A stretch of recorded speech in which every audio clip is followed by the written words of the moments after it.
बिस्मिल्लाहिर्रहमानिर्रहीम, अस्सलामुअलैकुम। Live doctor Shahid Masood के साथ मैं हूं सुमेरा सलीम। नाज़रीन, हुकूमत ने NFC फार्मूले में तब्दीली का IMF का मुतालबा मुस्तरद कर दिया है, जबकि कौमी असम्बली ने अपोजिशन के शोर शराबे के दौरान 7 ऑर्डीनेंस में तौसीह की करारदाद मंजूर कर ली। सेनेट की 48 नशिस्तों के लिए कागजात नामजदगी जमा करवाने का सिलसिला शुरू हो गया है। इसके अलावा भी दीगर मौज़ूआत पर आज हम गुफ्तगू करेंगे। स्टूडियो में हमारे साथ मौजूद हैं डॉक्टर शाहिद मसूद। अस्सलाम वालेकुम डॉक्टर साहब। वालेकुम जी, आपको भी डॉक्टर साहब, पाकिस्तान तहरीक इंसाफ की जानिब से कहा जा रहा है कि दोबारा गिनती के जरिए हमें हराने की कोशिश की जा रही है, जबकि मुसद्दिक मलिक साहब कहते हैं कि पहले ही कहते थे कि हल्के खोले, अब हल्के खुल रहे हैं तो भी शिकायत कर रहे हैं। ये अब देखते हैं कि कितनी सीटें बढ़ती हैं मुस्लिम लीग नून की और कितनी सीटें जो हैं वो जाती हैं तहरीक इंसाफ की तरफ। और इलेक्शन कमीशन जो दोबारा गिनती कर रहा है उसके मजमूई जो फ़ज़ा है ना मुल्क की, जो पोलराइजेशन है वो कम नहीं हो रही। ना वो पार्लियामेंट में कम हो रही है और ना पार्लियामेंट के बाहर जो यानी गली मोहल्लों में जो सियासी हवाले से तलखी। वैसे तो लोग सारे एक साथ रहते हैं, लेकिन जो सियासी तलखी है वो बहुत अरूज पे है। और वो कैसे कम होगी उसका पार्लियामान से तो हमें कोई पार्लियामान तो नज़र नहीं आ रही, क्योंकि आज बहुत ज़्यादा उसमें वहाँ पे हंगामा आराई हुई। और वो हंगामा आराई जो है वो बुनियादी तौर पे हो रही थी वो बिल्स, सदारती बिल्स के ऊपर। और पाकिस्तान पीपल्स पार्टी की तरफ से जो है वो उसमें 7 ऑर्डिनेंस जो हैं उनकी मुद्दत में तोसी हो गई और अपोजिशन ने शोर शराबा किया। 120 दिन की उसमें तोसी हो गई और उसमें जो है वो तकरीर भी की पीपल्स पार्टी के रहनुमाओं ने, लेकिन बहरहाल उसको मंजूर कर लिया ऑर्डिनेंस। अच्छा, तो ये है कि कॉपियाँ वॉपियाँ फाड़ी गई, सब कुछ हुआ, लेकिन मंजूर हो गया।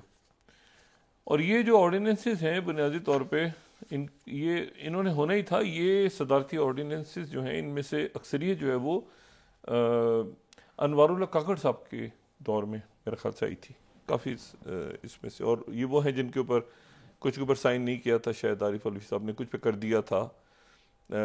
ये वो वाले ऑर्डिनेंसेस हैं। तो कुछ ऑर्डिनेंस हो गए थे, कुछ नहीं थे, तो उनके अंदर तोसी हो गई और फिर वो एक शोर शराबा हुआ। लेकिन वो ऐसे ही था शोर शराबा। उस शोर शराबे में यानी जो हुकूमत की तरफ हुकूमती बेंचों से हुआ, हाँ, जो तहरीक इंसाफ या सुन्नी इत्तेहाद उनकी तरफ से जेन्युइन हो रहा था, बाकी वो ऐसे ही था सारा।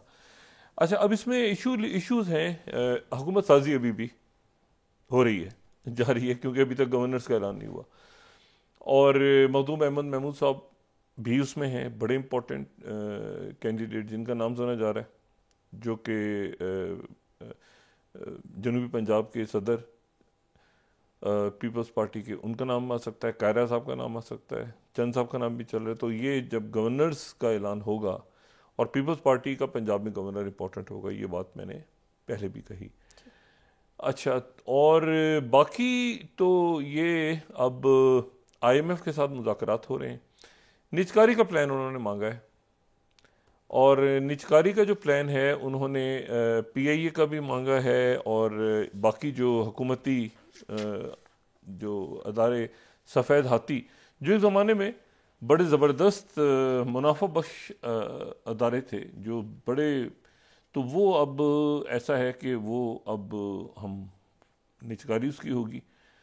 तो निजकारी जो है वो कैसे होगी, कितनी शफाफ होगी, किन को दी जाएगी, क्या उसका तरीका क्या क्या होगा, ये अभी बहुत कुछ होना बाकी है। क्या उसको मतलब है कि अफराद को दे दिया जाएगा, कोई टेंडर निकलेंगे, कोई उसमें कोई मतलब कई तरीके हैं। निजकारी के भी कई तरीके हैं, उनके स्टॉक मार्केट में भी कई दफ़ा होता है कि उनके शेयर्स वगैरह फ्लोट कर दिए। तो ये निजकारी की शक्ल की होगी, कैसी होगी, उसका क्या तरीक़ाकार होगा। और उसमें फिर ज़ाहिर है कि जो हुकूमत है उसको निजकारी का फ़ैसला जब करेंगे तो, और वो तो उसके ऊपर कैसे, महंगाई अपनी जगह है, लेकिन ये है कि निजकारी का उन्होंने प्लान मांगा है। तो वो अब 3 रोज़ के तक ही जारी रहेंगे, उसके बाद एलामिया जारी होगा। इसके अलावा कोई रास्ता नहीं है, इसके अलावा कोई रास्ता नहीं है कि बहुत सारे ऐसे अदारों में बहुत सारी ऐसी भर्तियाँ, तो वो जो लोग, कई अदारे ऐसे हैं जिनमें लोग लाखों करोड़ों की करोड़ों तो नहीं, लाखों तो ज़रूर है। करोड़ों में तो किसी और ईमानों में जाते हैं लोग। वैसे वहाँ पर भी 2 अरब का चला है, सुना एक दफ़ा भाव, कहीं कहीं बस सुनी सुनाई बातें, कुछ कहना नहीं चाहिए, लेकिन बहरहाल हमारे मुल्क में होता है वो टिकट्स वगैरह। इस दफ़ा तो शायद सियासी जमातों ने अपने कारकुनों को ही दिए हैं, जो बज़ाहिर नज़र आ रहा है हर जगह। लेकिन ये है कि सेनेट वेनेट के टिकट्स में पैसा चलता रहा है माजी में। लेकिन ये जो नौकरियां हैं जो इन अदारों में दी गई, जो अदारे अब निजकारी की तरफ जा रहे हैं, इनमें तो बड़े पैसे लेके, क्योंकि ये सरकारी अदारे थे ना, तो इनकी नौकरियां ऐसे ही नहीं दी गई। इनकी नौकरियां जो हैं वो बिकी हैं। पीए की नौकरियां बेची गई हैं मुख्तलिफ अदवार में। तवील दौर है, उसको कहीं से शुरू करें आप, कहीं से भी, तो आप बहुत कम लोग ऐसे हैं जो मेरिट पे हैं और बड़े ज़बरदस्त हैं पीआईए में। और इसी तरह से और बहुत सारे अदारे हैं जो कि जिनको बेल आउट पैकेज, फिर वो ख़त्म हो गए, फिर बेल आउट पैकेज, फिर वो नुकसान में, फिर बेल आउट पैकेज, तो वो करते करते तो वो कहाँ गया बेल आउट पैकेज के बाद का पैसा। तो ये जो जब निजकारी का मामला चल रहा है तो और एक तकलीफ देह काम है, ज़ाहिर है, क्योंकि अभी ये सफ़ेद हाथी बन चुके हैं, इनको तो चलाना मुश्किल है हुकूमत के लिए और टैक्स पेयर्स के पैसों से। लेकिन मसला ये है कि इनको यहाँ तक लाया कैसे गया? क्या ये कोई प्लान था कि जी इनको तबाह करना है इन अदारों को और फिर उसके बाद इनकी निजकारी की जाएगी? या ये है कि ये खुद ब खुद नफ़ा देते देते अदारे जो हैं वो खसारे में चले गए पिछले 10, 12, 15 सालों में? कैसे हुआ? तो ये भी, इसके ऊपर भी आने वाले दिनों में मेरे ख्याल से बहस होगी। हम नहीं करेंगे, कोई और करेगा, लेकिन इस पर लिखा जाएगा, बात होगी, बहस होगी। तो ये, लेकिन हमें करना पड़ेगा, इसके अलावा कोई रास्ता नहीं है। और आईएमएफ का जो प्लान है वो कितना प्लान है उसकी भी अभी हमारे सामने आएंगी, मुख्तलिफ शराइत सामने आएंगी। वो कितना लंबा प्लान है, उसमें हम जाएंगे तो फिर कैसे हमें बहुत उसमें इकदामात उठा के फिर पटरी पे जाना पड़ेगा। ठीक है, जो वज़ीर ख़जाना की बात मैं उस दिन कर रहा था, उन्होंने जो बात की वो मुनासिब बात है। बहुत फैसले करके फिर हमें जाना पड़ेगा एक दुरुस्त राह की तरफ। लेकिन उसमें यह है कि उसमें ख़र्चे कम करने पड़ेंगे। नीचे अगर टैक्सेस लग रहे हैं तो फिर ऊपर वही बात मैं दोहरा रहा हूँ जो कि वज़ीर ख़जाना ने उस दिन कही थी। अब अमल दरामद कैसे होता है और क्यों कर होता है, ये देखना है। अच्छा जी, तो अभी और तो सियासत में यहाँ पे, लेकिन दबाव बाहर से बढ़ रहा है।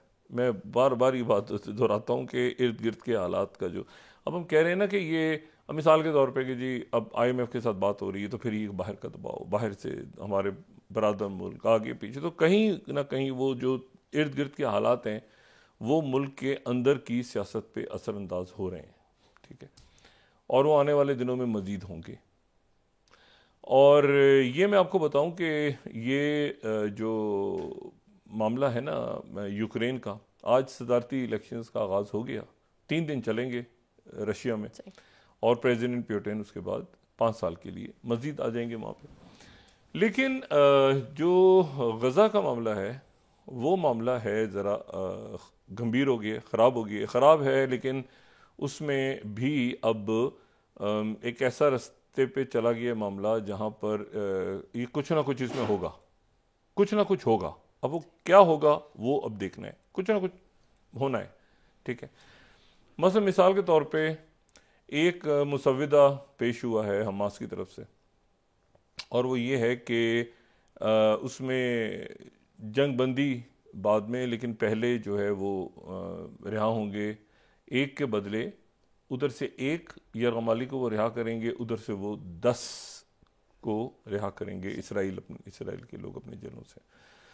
एक अमेरिका ने भी करारदाद तैयार की हुई है जिसमें छोटे मोटे अल्फाज के साथ ये गुंजाइश रखी गई है कि किसी वो तो खुद कोई भी मुल्क चाहे तो उसको वीटो कर दे, वो ना भी करें तो कोई दूसरा मुल्क वीटो कर दे, लेकिन वो भी जंगबंदी की करारदाद है। और ये जो हमास का प्लान है इसमें यही है कि जी ख़वातीन, और वही तकरीबन वही है प्लान, उसमें सिर्फ ये है कि जंग बंदी जो है वो बाद में, पहले जो है वो रिहाई हो जाएगी, और कोई उसमें ख़ास ऐसा फ़र्क नहीं है। ज़ाहिर है कि इसराइल उसमें जंगबंदी करेगा, रास्ते खुलेंगे सारे इमदाद के सब। इसको नेतन्याहू, जो थोड़ी देर पहले उनकी काबीना का इजलास हुआ है, जंगी काबीना का, वॉर कैबिनेट का, वो उन्होंने कहा कि नहीं, मैं इसको नहीं मानता। ठीक है, लेकिन उसके साथ ही ये तो है ना कि जो अवाम में बातें हो रही हैं उसके साथ ही दो वाक़यात ऐसे हुए हैं। एक तो गज़ा में जो इमदाद, फिर दोबारा इमदाद जहाँ पे तकसीम हो रही थी वहाँ पे फिर दोबारा इसराइल ने वहाँ पे बमबारी की। उसके नतीजे में कम से कम 21 फ़लस्तीनी शहीद हो गए, जो कि सामान जिसमें बच्चे भी थे, औरतें भी थीं, जो वहाँ पे रोटी और पानी और अद्वियात उठाने के लिए वहाँ पहुँचे, तो ऐन उस जगह पे उन्होंने वहाँ पे एक बम गिरा दिया और उसके नतीजे में 21 फ़लस्तीनी वहाँ पे शहीद हो गए। और आज झड़पें हुई हैं बहुत ज़्यादा, और वो हुई हैं मस्जिद अक्सा, और क्योंकि जुमे का रोज़ था तो ये वहाँ पे झड़पें हुई और उसमें मतलब तल्ख़ हालात थे, काफ़ी तलखियाँ बहुत ज़्यादा बढ़ गई थी, और इस बात का वहाँ पर गुमान हो रहा था कि शायद ये आज ही कोई बहुत बड़े वाक़यात हो जाएं। लेकिन फिर ये हुआ कि वो मुसलमान अंदर चले गए, नमाज उन्होंने पढ़ी, झड़पें बाहर होती नहीं, तो वो एक कशीदा माहौल वहाँ पर भी है। और रमज़ान है, और वहाँ पर जो ये नेतन्याहू ने कहा कि हम तैयार हैं बिल्कुल रफ़ा में जाने के लिए, गज़ा के इलाके रफ़ा, ठीक है, जो कि जनूब की तरफ है ये। लेकिन उसके साथ ही दो तीन और बातें हुई, और ये कि कुछ देर पहले जैसे ही काबीना का इजलास ख़त्म हुआ, जिसमें उन्होंने कहा कि हम रफ़ा में ऑपरेशन करने जा रहे हैं, ये वो है जो कि बाइडेन बार बार कहते रहे हमारी रेड लाइन है, लेकिन साथ साथ वो खबरें भी आती रही हैं कि उन्होंने कहा कि अच्छा जी आप वहाँ जाके टारगेट्स को पूरा करें। तो बाइडेन इंतज़ामिया की बहुत ही कंफ्यूज्ड पॉलिसी है ये इसराइल के हवाले से और पूरे रीजन के हवाले से। और ये कत्लेआम या जो भी शहादतें हुई हैं इसका मलबा आगे प्रेसिडेंट बाइडेन ने जो बुलाया वहाँ पे रमज़ान के अंदर जो दावत होती है, जो बुलाया जाता है वाइट हाउस में, तो उसमें एक जगह एक जो तकरीब थी उसमें तो मुसलमान गए ही नहीं, बिल्कुल अरब भी नहीं गए, मुसलमान ही, कई और लोगों ने बाइकआउट कर दिया।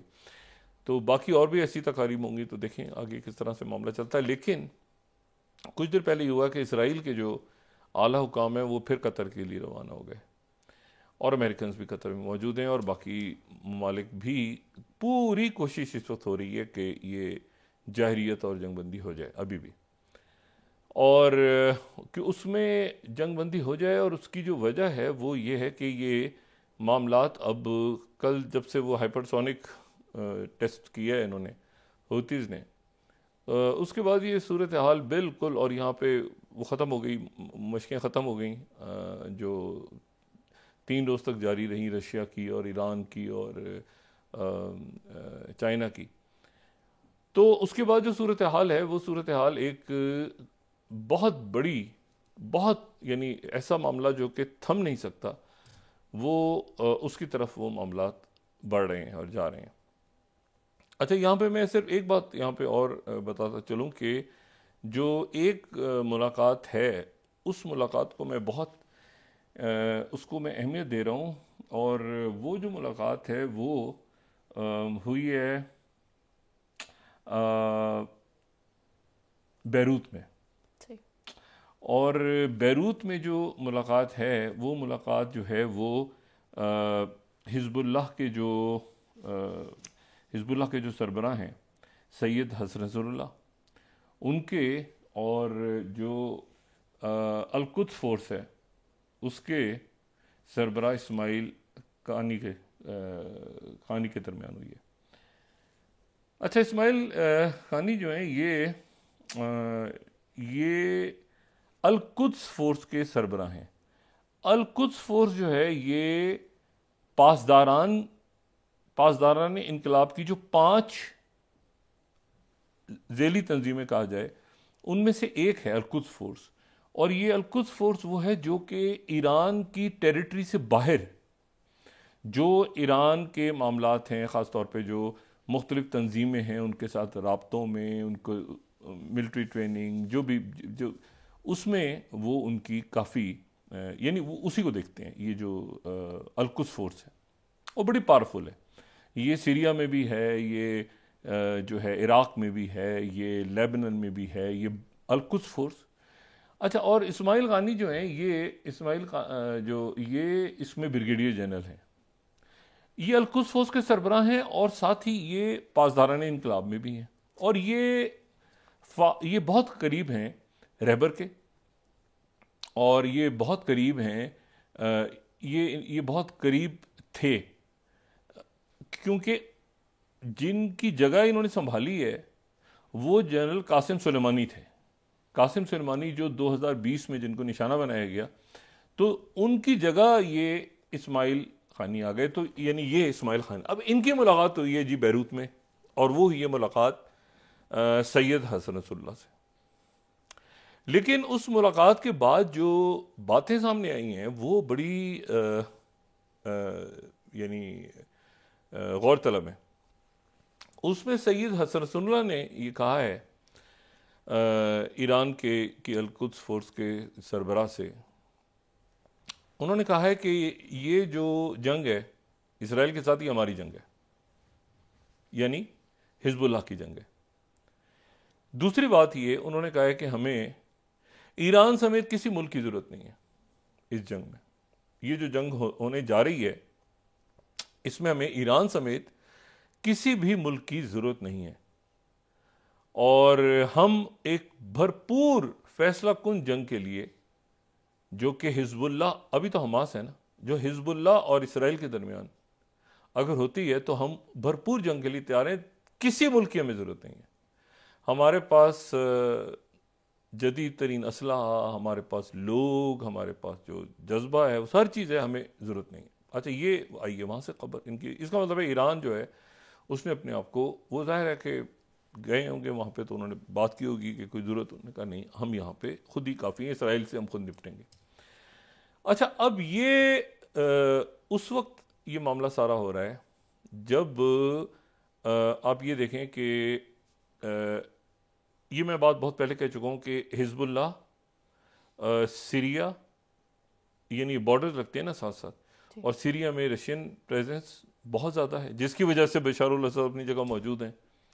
यानी तसव्वुर करके मैं बार बार सोचता हूँ कि इतने बड़े बड़े रहनुमा जो हैं वो गिर गए इस दौरान। सद्दाम हुसैन, कर्नल गद्दाफी, ऐसे, और हाफिजुल असद भी नहीं, उनके साहबजादे बशार अल असद, जिनको 24 घंटे का टाइम दिया था क्लिंटन इंतजाम, यानी कि बस अभी उड़ाना है, वो बच गए इसमें से, यानी क्योंकि रशिया बीच में आ गया और ये सारे, और वो अरब लीग में भी हैं और वापसी उनकी हो गई। तो बाज़ वाक़यात हैं जो कि बहुत, जिनमें किस्मत भी बहुत, उसका भी बहुत ज़ाहिर है कि असर, और तो ये बशर अल असद, तो ये पूरा एक वहाँ पे एक सिलसिला ऐसा है जिसमें ईरान को उन्होंने कहा मैं आपकी ज़रूरत नहीं है। हो सकता है सीरिया की ज़रूरत हो सकता है ना, हो सकता है खुद उनके पास वेपन्स हों, क्या अगर हुतीज़ एक हाइपरसोनिक मिसाइल लेकर यहाँ पे रोक दिया उन्होंने। अच्छा, वो हुतीज़ ने आज एक नया बयान दिया, उन्होंने कहा है कि अब जो है वो बहर अहमर नहीं, बल्कि जो जहाज़ क्रॉस कर रहे हैं बाब मंदलब से और स्विस से और फिर जा रहे हैं जनूबी अफ्रीका की तरफ, हम उनको भी निशाना बनाएंगे। यानी अब जो हमारा टारगेट होगा वो जहाज भी होंगे जो जहाज वो घूम के बिल्कुल टिप साउथ अफ्रीका से घूम के वापस आके और फिर उसके इंडियन ओशन में जाते हैं। तो अब हम वहां पर भी निशाना बनाएंगे जहाज़ों को आने वाले दिनों में, अगर ये गजा पे इसराइली जाहिरियत ना रुकी। अच्छा, ये सूरत हाल जो है ये किसी तरह भी कोई मुनासिब तो नहीं। तो अब ये है कि अब वो फिर दोबारा मुज़ाकरात जो हैं वो शुरू हो गए हैं दोबारा, और ये जो हमास की तरह, आज कतर ने इसके ऊपर कोई बात नहीं की, क्योंकि कतर जो है वो पहले ही नेतन्याहू जो है वो इतनी कुछ बात कर चुके हैं कतर के बारे में, और मामलात बहुत ज़्यादा, यानी कतर एक मरहले पे बिल्कुल अलग कर रहा था अपने आप को इससे, इस पूरी सूरत हाल से कि आप ये प्रेसिडेंट बाइडन ने जो फ़ोन किया अमीर कतर को और उसमें कहा कि आप बराह करम ये सीज़ फायर करवाएं और ये दो रियासती हल और ये वो सारा, उसके बाद कतर इन्वॉल्व हुआ। कतर तकरीबन अलग कर रहा था अपने आप को इसके मामले से कि आप इस नेतन्याहू भुगते और बाकी सारा जो पूरी दुनिया के ममालिक भुगते हैं, मतलब हमें दरमियान में अगर मुज़ाकरात के लिए रखा है तो फिर उसके बाद ये नेतन्याहू हर थोड़े दिन के बाद जो है कतर को बुरा भला क्यों कहता है, बजाय इसके कि शुक्रिया अदा करे कि कतर एक मुसालहत का रोल अदा कर रहा है दरमियान में। तो वो कतर अभी इनके आला हुकाम थोड़ी देर पहले इसराइल के कतर पहुंच गए हैं, और कतर ने तो नहीं लेकिन आज जनरल सीसी ने वहाँ पुलिस एकेडमी से उनका एक खिताब था, उस खिताब में उन्होंने दोबारा जो अब्दुल फताह सीसी हैं मिस्र के, उन्होंने कहा कि रफ़ा के ऊपर अगर जहरियत होती है तो फिर उसके बाद वही हमारा जो पॉलिसी स्टेटमेंट है कि हमारे सारे पुराने मुआहदे ख़त्म हो सकते हैं, इसराइल के साथ ख़त्म हो जाएंगे और फिर ये जो जंग है ये कोई किसी और पे चली जाएगी। अच्छा, इस दौरान एक महमूद अब्बास साहब जो हैं वो भी ज़ाहिर है उनके ऊपर भी एक प्रेशर बहुत आया हुआ है कि भाई फ़लस्तीनी अथॉरिटी के सदर हैं, वो फ़लस्तीनी अथॉरिटी जो कि मुकम्मल नाकाम हो गई, जो कि गज़ा में है ही नहीं, जहाँ पर इतनी जहरीत हो रही है, जहाँ पर 31,000 से ज़्यादा अब लोग शहीद हो चुके हैं, तो वहाँ पर तो उनकी अथॉरिटी नहीं है, फ़लस्तीनी अथॉरिटी तो वहाँ है ही नहीं, वो तो मगरबी किनारे पर भी अपना असर खो चुकी है। ये तो 2005 के अंदर जो इलेक्शंस हुए थे, 2005 के इलेक्शंस में वहाँ तो हमास जीती थी, और 2007 के बाद से जो है वो, और इस्माइल हनिया वज़ीर आज़म बन गए थे, उसके बाद जो कुछ हुआ तारीख का हिस्सा है। तो अब जो गज़ा में हो रहा है तो वहाँ तो फ़लस्तीनी अथॉरिटी नहीं है, वहाँ तो हमास है।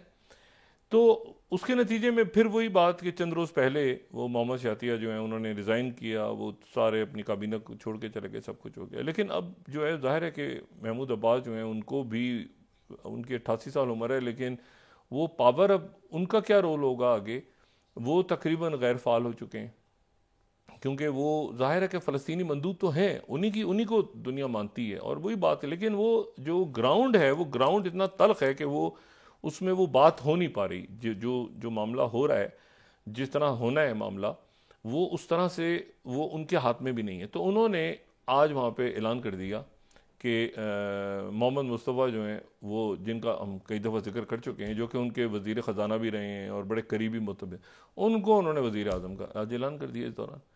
अब ये इसके ऊपर हमास की तरफ से शदीद रद्द-ए-अमल आया कि भाई चंद रोज़ पहले तो ये तय हुआ है कि आप यहाँ पर डिज़ोल्व करेंगे।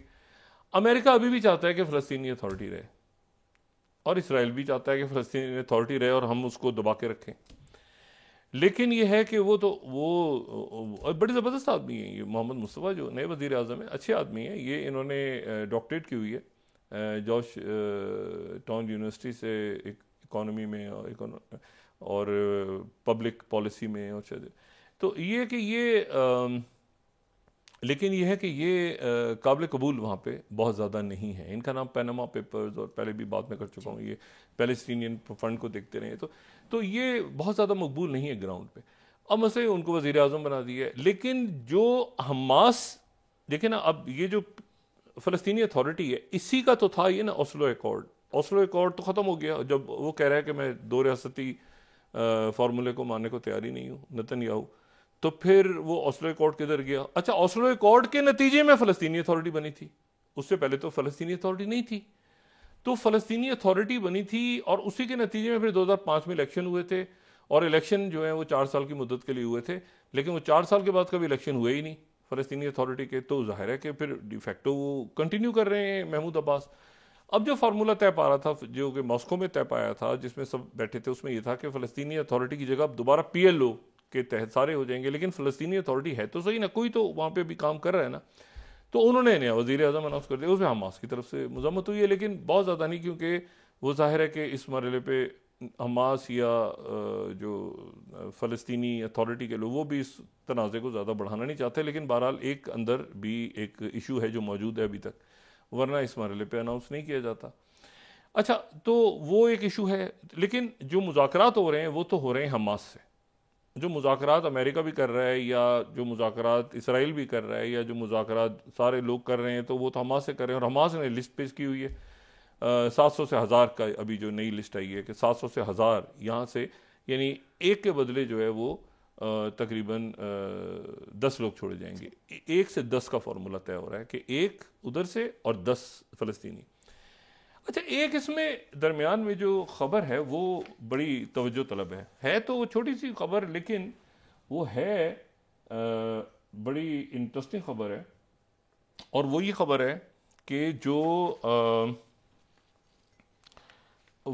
13 स्लाइड में यहाँ पे दिखा रहा हूँ कि उनके जो केयर टेकर फॉरेन मिनिस्टर हैं फ़लस्तीनी अथॉरिटी के, ये वफ़ा जो है ये फ़लस्तीनी अथॉरिटी की न्यूज़ एजेंसी, उसको मैं कोट कर रहा हूँ, ठीक है, वफ़ा न्यूज़ एजेंसी। अच्छा, 13 तारीख को उन्होंने एक ख़बर दी और उसके बाद आज उसमें प्रोग्रेस हुई है, लेकिन ये ख़बर है इंटरेस्टिंग। और ये जो खबर है ये कह रही है कि अल मालिकी जो हैं, जो फ़लस्तीनी अथॉरिटी, वो उन्होंने शुक्रिया अदा किया है चाइना का, कि चाइना ने उनकी सपोर्ट की। यहाँ तक तो बात समझ में आती है, लेकिन इस खबर का जो अगला हिस्सा है वो ये है कि चाइना जो है, चाइना ने वॉन्ग कीजिएन, ठीक है, वॉन्ग कीजिएन जो हैं उनको नुमाइंदा खुसूसी वो हैं चाइना के अब फ़लस्तीन और इसराइल के तनाज़े को हल करने के लिए। ये बड़ी इंपॉर्टेंट बात है। यूक्रेन के जैसे नुमाइंदा खसूसी थे जो वहां पर शटर्ड, अब जो फ़लस्तीन और इसराइल का तनाज़े है उसको हल करने के लिए चाइना ने नुमाइंदा खसूसी ये वॉन की जान को जो है ये वहां पे नामजद किया। अच्छा, जो वॉन की जान है ये पहली ये आप समझें कि सफारतकार हैं, नुमाइंदे हैं जो चाइना की तरफ से फ़लस्तीन और इसराइल का तनाज़ा हल करने के लिए आ गए हैं। यानी चाइना अब मईशत में तो चाइना रहा है ना माशी तौर पे, और ये अब चाइना जो बड़े कॉन्फ्लिक्ट्स हैं उन कॉन्फ्लिक्ट्स को, बड़ी जंगों को हल करवाने के लिए भी चाइना दरमियान में आ गया है। तो ये पहले गए रमल्ला, वहां पर इनकी मुलाकात हुई फ़लस्तीनी मंदूब से, फिर ये आए इसराइल और इनकी इसराइली हुकाम से मुलाकात हुई, और इन्होंने जो पीस प्लान रखा हुआ है सामने वो बिल्कुल क्लियर है, और वो दो रियासती हल।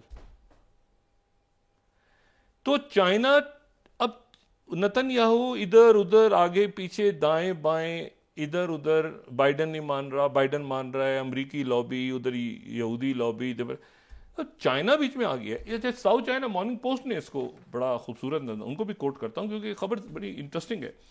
वो ये है कि अब इसको 12 जुलाई वो कह रही China sends first envoy to Palestine and Israel in direct push for Gaza war ceasefire, बराह रास्त, बिल्कुल ठीक है। और जो वॉन के जेन है उन्होंने फलस्तीनियों से भी और इसराइलियों से भी बात की है, repeating call for a 2 state solution, clarity, ठीक है। और ये उनकी तस्वीर है। और बीजिंग जो है वो बहुत ज़्यादा कंसर्न है उसका कि वो कॉन्फ्लिक्ट जोन में। अच्छा, अब चाइना का दरमियान में आना, देखें दो बातें। पहली बात ये कि दो बड़े कॉन्फ्लिक्ट्स ऐसे हैं जो कि मुकम्मल तौर पे दो हाथ से निकल चुके हैं अमेरिका के खास तौर पे, और दोनों बाइडेन इंतजामिया के दौर में। एक तो जंग है, दूसरी जाहिरियत है। अब दोनों जगह पर अगर कोई मामले को हल करवा सकता है कि अगर जेलेंस्की एक बस मैसेज जाएगा स्ट्रेट, और उसके बाद जेलेंस्की बिल्कुल मतलब है कि क्योंकि उनको पता है कि ना अमेरिका ने पीछे आना है ना किसी और ने आना है, जहां तक जंग पहुंच गई है। और रशिया ने भी बात सुननी है, वो है चाइना।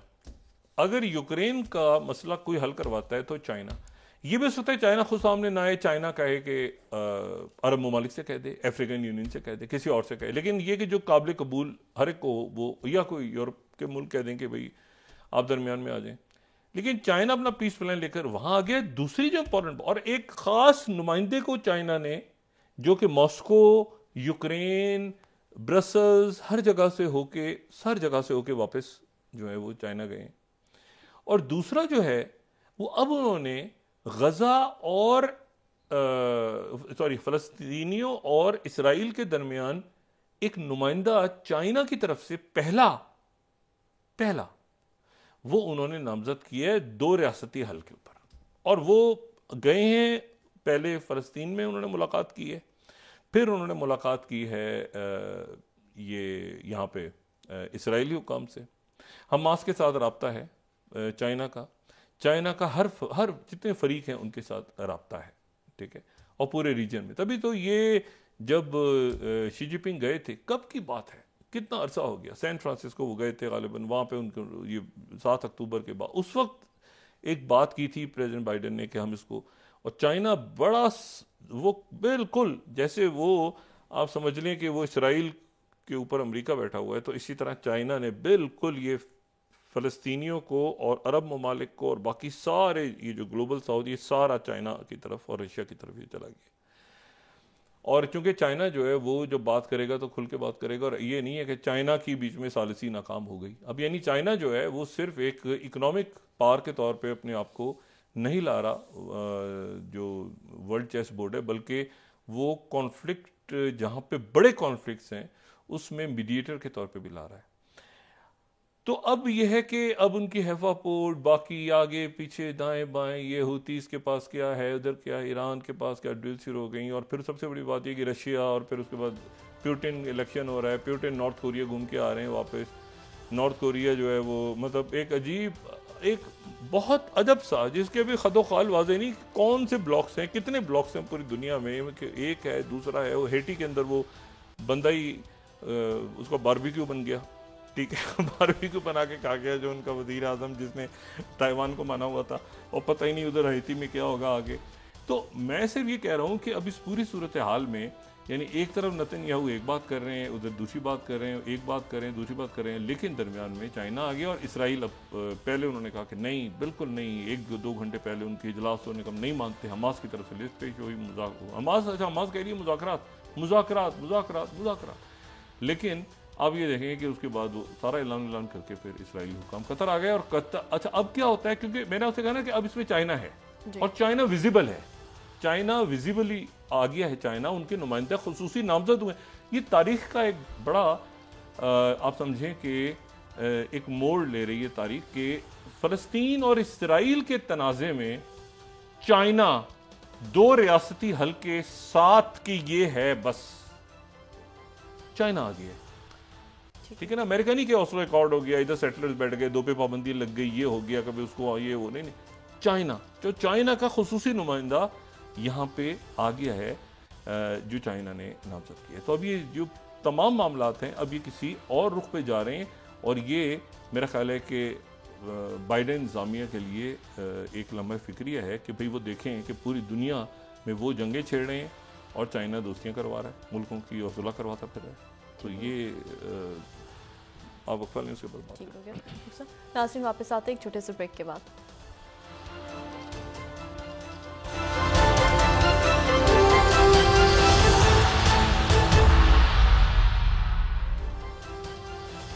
वेलकम बैक नाज़रीन। डॉक्टर साहब, IMF की जानिब से जो है मुख्तलिफ शराइत रखी जा रही हैं, तो आगे मज़ीद कितनी शराइत जो है सख्त हो सकती हैं?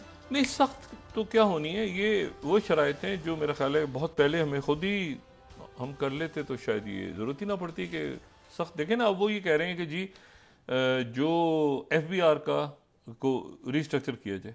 अब इसमें कौन सी गलत बात है? वही कह रहे हैं कि जी जो जिन लोगों को बड़े यानी जो बड़े जिनके कारोबार हैं उनके ऊपर टैक्स नहीं लगता, और आम आदमी के ऊपर टैक्स डाला है तो उनको टैक्स नेट में लाया जाए, ठीक है। तो इसमें कौन सी ऐसी बात है? तो अभी तक तो मुझे उसमें जैसे फर्टिलाइज़र प्लांट को सस्ती गैस मिलती है, रियल एस्टेट सेक्टर को टैक्स नेट में, तो वो टैक्स नेट में ही नहीं था। ये भी बड़ी कमाल की बात है कि रियल एस्टेट जो है इस मुल्क में वो टैक्स नेट में नहीं था। क्यों नहीं था भाई? तो ये बात उनकी हो रही है। फिर ये है कि हाँ, ये जो सवाल है कि उसमें जो मतलब हेल्थ एजुकेशन सेक्टर पे अखराजात कितने हैं, ये वो पूछ रहे हैं कि भाई क्या उन पे भी खर्चा हो रहा है या बाकी जगहों पे। और उसमें यकीनन वही बात करेंगे कि जो ऐसा कुछ ना हो जिसके नतीजे में बहुत ज़्यादा अवाम के ऊपर बोझ। हुकूमत भी कोई ऐसा प्लान नहीं देगी ना, ये तो नहीं कहेगी कि सारा का सारा हम ऐसा है कि अवाम को निचोड़ते हैं और ये इन सेक्टर्स के ऊपर हम इनको हाथ भी नहीं लगाते, जो हमेशा होता रहा। तो इस दफ़ा मेरा ख्याल है कि जो हुकूमत हैं जो भी, उनके पास कोई रास्ता ऐसा नहीं है कि वो तमाम लोगों को FBR को रिस्ट्रक्चर करें, दोबारा टैक्स नेट में सब लोगों को लेकर आएँ, लोग जो है वो डिजिटलाइज करें। मतलब वही मैंने बात की थी पहले कि ये यानी कई नामों से लोगों ने शनाख्ती कार्ड बना के रखे हुए थे पाकिस्तान में कुछ अर्से पहले तक। पासपोर्ट्स का कोई सिलसिला नहीं था। नादरा हमारे सामने है जो कि एक प्रॉपर अंदाज में चल रहा है। तो ये है कि ये अब ये बातें हैं और वो करनी चाहिए, मतलब उसके बगैर हम कैसे आगे बढ़ेंगे? तो ये तो बड़ी बुनियादी सी बातें हैं। तो उम्मीद करता हूँ कि ये बातें जो हैं, उसमें से जो बातें गलत हैं उस पर पाकिस्तान उनको समझाएगा और वो भी समझेंगे। और हाँ, ये दुख है मुझे कि जो निजकारी में ऐसे अदारे जो एक ज़माने में PIA है जैसे जो, लेकिन वो खसारा, अब हम रोज सुन रहे हैं इतने अरब रुपए का खसारा हो रहा है, कैसे हो रहा है, क्यों कैसे हो रहा है, मतलब इसकी कोई तहकीकात भी तो होना, ठीक है IMF के सामने नहीं, वैसे कोई हम अपना कुछ इन हाउस भी तो तहकीकात करें ना कि क्या हुआ है पिछले 20-25 सालों में जो PIA तबाह हुई है, या उससे ज़्यादा 50 साल लगा लें, 40 साल लगा लें। PIA तो दूसरे मुल्कों की, दुनिया की बेहतरीन एयरलाइंस को ट्रेन करके आई थी, तो क्या हुआ है। तो मेरे ख्याल से ये बात जो है ये बड़ी आने वाले दिनों में इम्पॉर्टेंट होगी कि हुकूमत किस तरह से, लेकिन ये फैसला करना पड़ेगा, इसके बगैर कोई रास्ता नहीं है। ये अदारे जो हैं बहुत सारे, ये इनको मतलब ये बस बंद पड़े हैं और इन पे खर्चा हो रहा है अरबों रुपए का हुकूमत का। पेंशन्स की कोई पॉलिसी बननी चाहिए, कोई एक लाजमी पॉलिसी बननी चाहिए, और वो पॉलिसी सिर्फ गरीब लोगों के लिए नहीं बननी चाहिए, मतलब वो पॉलिसी जो है वो ऊपर तक जानी चाहिए।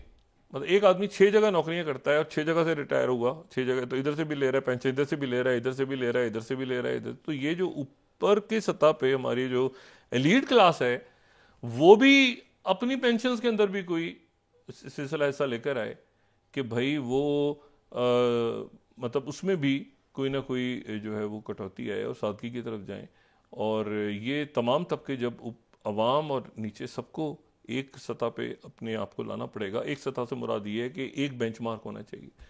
तो उसके बाद ये है कि ये फैसले कोई ख़ास मेरे नहीं ख्याल के कोई बहुत तकलीफ देंगे। हाँ, जो ऊपर के वजारतें हैं मतलब हैं ही, ज़रूरत ही नहीं वजारतों की। वजारतें, मुझे नहीं पता वजारत डाक अभी तक है या नहीं है, एक वजारत डाक भी है पाकिस्तान में, तो वो पता नहीं अब है या नहीं है, कुछ 1-2 साल पहले तक तो थी। हाँ, उसकी मैं ये नहीं कह रहा कि वो नहीं होना चाहिए, मगर एक पूरी वजारत थी, मुझे नहीं पता कि अब वो ख़त्म हो गई है या किसी और अदारे में जम हो गई है। तो इस तरह की बहुत सारी वजारतें जो है हमने रखी हुई हैं। थोड़े से अदारे होने चाहिए, अकाउंटेबिलिटी के भी अदारे थोड़े होने चाहिए, मतलब 1-2 अदारे ही होते हैं जो कि अकाउंटेबिलिटी करते हैं, मतलब बहुत सारे अदारे हैं, बहुत कुछ है, वो जितने अदारे हैं उतनी जराइम है, उतनी गड़बड़ है। तो सबको एक जगह, जैसे नेक्टा एक ज़माने में बात हुई थी, नेक्टा के अंडर सारे होंगे, तो मुझे नहीं पता नेक्टा की क्या पोजीशन बनी हुई है, लेकिन ये पॉलिसी माजी में बहुत आगे तक जाके रिवर्स हुई हैं। ये जो पिछली हुकूमत थी मुस्लिम लीग नून की, उसके बाद निचकारी तय हो गई, उसके बाद कंसल्टेंट्स आगे बाहर से, उनको मिलियंस ऑफ डॉलर्स दे दिए गए, वो चले गए, निचकारी नहीं हुई, फिर प्लान बना निचकारी होती है, आज हम करेंगे, फिर कंसल्टेंट हायर कर लिए अपने, तो वो फिर लेके चले गए पैसे। तो कोई अकाउंटेबिलिटी तो होनी चाहिए ना इस मुल्क में भी। कैसे पहले जब वो आए थे फॉरेन कंसल्टेंट्स हायर हुए थे, ये मेरे ख्याल से 7-8 साल पहले से ये चल रहे हैं मामला कि जी वो निजकारी के लिए बोर्ड बन गया है, वो हायर हो गए हैं, आ गए हैं, देख रहे हैं सारे, फिर मिलियंस में उनको पे किया, वो चले गए। तो बात ये है कि ये मेरा ख्याल है कि अब एक ऐसा वक्त आ गया है कि अब अकाउंटेबिलिटी भी वो उनसे पूछकर तो ज़रूरी है ना कि भाई उस वक्त आप क्या कर रहे थे, यहाँ बैठे हुए थे, आप ही लोग बैठे हुए थे, इन्हीं बोर्ड्स में आप बैठे हुए थे, और आपने उसके बाद उन्हीं को हायर किया और अब आप दोबारा आ गए। तो मेरा ख्याल है कि ये ज़रूरी भी है, लेकिन उसके साथ साथ पूछगछ भी ज़रूरी है कि ये अदारे यहाँ तक ये इतना नुकसान कैसे इन्होंने ये इतना यहाँ तक कैसे पहुँचे। अच्छा, मैं सिर्फ एक बात यहाँ पे आगे कहूँ कि एक तो चाइना की बराह रास्त एंट्री को इम्पोर्टेंस दे रहा हूँ मैं, बड़ी अहम है कि चाइना जो है यहाँ पे इन्वॉल्व हुआ है। दूसरी बात है कि हुतीज़ की तरफ से ये कहना कि जी वो जो है वो हम आगे तक जा सकते हैं, जंग फैल सकती है। और उसके बाद ये जो सैयद हसन नसरुल्लाह की मुलाकात ब्रिगेडियर इस्माइल खानी से हुई है, और उसमें उन्होंने कहा कि हमें ज़रूरत नहीं है ईरान की, हम खुद अब हमारी जंग है, हम लड़ेंगे, वो ये इम्पोर्टेंट चीज़ें हैं। और इसमें जो अभी तक आप देखें कि जो एमॉस हिस्टन है अमेरिका के, जो उन्होंने जंग को रोका हुआ है। मतलब बाज़ लोग ऐसे होते हैं ना जिनके ऊपर इतबार, जैसे फ्रांस ने भी रोका हुआ है, डेविड कैमरॉन ने भी रोका हुआ है। इसमें यूरोप के और अमेरिका के बहुत से लोग ऐसे हैं जिन्होंने इसको रोका हुआ है, मतलब जो आप समझ लें कि एंटाई वॉर है बहुत बड़ी तादाद में, और वो सफारत है, वो पूरी कोशिश कर रहे हैं कि ये, लेकिन कहीं हॉक्स हैं, कहीं कुछ, वो तो मामला ऊपर नीचे। लेकिन अब ये मामला ऐसी जगह चला गया है, ये ख़ास तौर पर रेड सी के हवाले से कि, और ये जो इमदाद आ रही है, अब इमदाद वहाँ कहाँ से आ रही है? इमदाद वही यूरोप के मुल्क भेज रहे हैं, अमेरिका भेज रहे हैं, उन्हीं जो इसराइली, उन्हीं के वो फ़लस्तीनी लेने जा रहे हैं, उनके ऊपर बॉम्बिंग हो रही है। तो ये मामला ज़्यादा चलने वाला नहीं है। अब इसको देखते हैं कि अब हमास की तरफ से मुसव्वदा आया, पहले उन्होंने ऐलान किया कि हम इसको नहीं मान रहे, फिर उसके बाद खामोशी से कुछ देर पहले इसराइल के जो का एक डेलीगेशन जो है वो कतर दोहा लैंड हो गई है।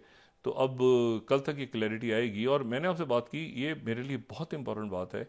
ये खबर बहुत डाउन प्ले हुई है लेकिन बड़ी इंपॉर्टेंट खबर है कि चाइना जो है पहली मरतबा उसने फ़लस्तीन और इसराइल के तनाज़े के लिए अपना खुसूसी मंदूब, इतने सालों के बाद उसने खुसूसी मंदूब डेलीगेट कर दिया और वो यहीं पे मौजूद है और 2 रियासती हल के लिए चाइना एक्टिव है। तो उम्मीद करते हैं कि ये और ये अब ये मामला जो हैं ये आप देखें कि इर्द गिर्द आपके जंगें छिड़ी हुई हैं, अनसर्टिनिटी है, मुल्क अपनी मईशतों को संभाल रहे हैं तेज़ी के साथ जो जदीद। अच्छा, IMF ने एक और बात भी की है, ये बात बड़ी इंटरेस्टिंग है। IMF ये कह रहा है कि जी ये तो यहाँ पर जो है वो एक तो टैक्स पॉलिसी के ऊपर उन्होंने बात की है और उसके बाद उन्होंने IT इंडस्ट्री की भी बात की है। उन्होंने IT इंडस्ट्री की भी बात की है कि आप पैसा बढ़ाने के लिए जो है वो अपनी IT इंडस्ट्री के ऊपर आप जोर दें। तो उनकी कुछ बातें ज़ाहिर है कि सख्त होंगी, गलत होंगी, उस स्टैंड लेगा पाकिस्तान, कुछ बातें उनको समझाने की कोशिश की जाएगी। लेकिन मैं समझता हूँ कि आगे जो है वो फिर ये मामला कि हो जाएगा IMF के साथ मुआहदा। और लेकिन ये फिर कर्ज हमें एक ऐसी जगह पे जाके कि हमें एक पॉलिसी लॉन्ग टर्म बना के कि भाई लॉक करके अब ऐसे चलना है, ऐसे चलना है, ऐसे चलना है और रियलिस्टिक, मतलब उसमें हमें बहुत ज़्यादा नारे मारने की ज़रूरत नहीं है कि दरख्तों से जी जो है ये डॉलर गिरने वाले हैं और ये होने वाला है और वो होने वाला है जो पहले होता रहा है। बिल्कुल रियलिस्टिक होके हमें कि भाई ये सूरत हाल है, ये हमारे लिए करना ज़रूरी है। लेकिन ये होगा अवाम में तब जब अवाम को नज़र आएगा कि ऊपर की सतह पे एलीट जो है कैप्चर से मुल्क को निकाला गया है। ये होगा तब अवाम इसको कबूल तब करेंगे। जी, बहुत शुक्रिया डॉक्टर साहब। नाज़रीन, इसके साथ ही आज का प्रोग्राम अपने अख्ताम को पहुंचा। मुझे सुमेरा सलीम को इजाज़त दीजिए। अल्लाह निगहबान। जी डॉक्टर साहब, अपना दोस्तों रिश्तेदारों को दो नवाह के लोगों का सब ख्याल रखिएगा। अल्लाह हाफ़िज़।